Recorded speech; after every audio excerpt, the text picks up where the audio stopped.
This One News update is brought to you by ANZ. We live in your world.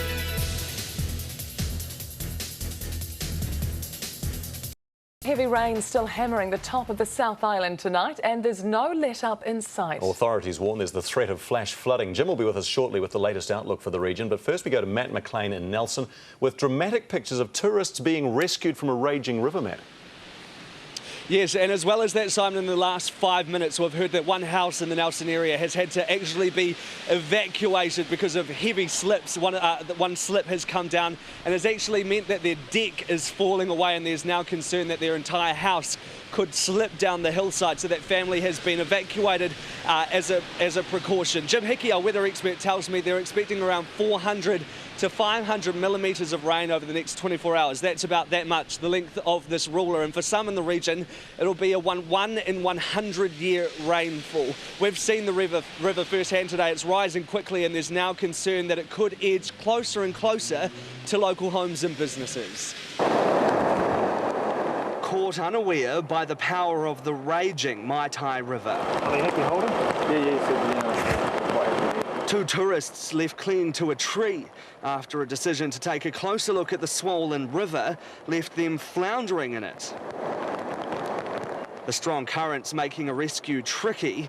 The lifeguards, more used to sea rescues, tying their inflatable to a tree to ensure it didn't get away on them. Type of tree's a bit different. Yeah.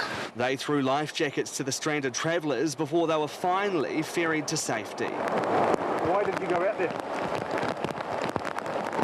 I don't know anymore. The tourists earning a stern caution from police. Rivers are very dangerous in New Zealand. They kill lots of people, okay? So you got to be very, very careful with our rivers. The Swiss tourist relieved to get ashore safely. I lost the control over my body because the stone broken out and stuff like this, and then what happy to get to this tree. The deluge, sometimes up to 35 millimetres of rain an hour, wreaking havoc in Richmond too. As they race to stack sandbags to protect buildings from the rising water. The fire service fighting a losing battle on the submerged road as this once sedate stream turned turbulent torrent. The storm forced the closure of 11 roads in the region, in some places just the road markers still in view.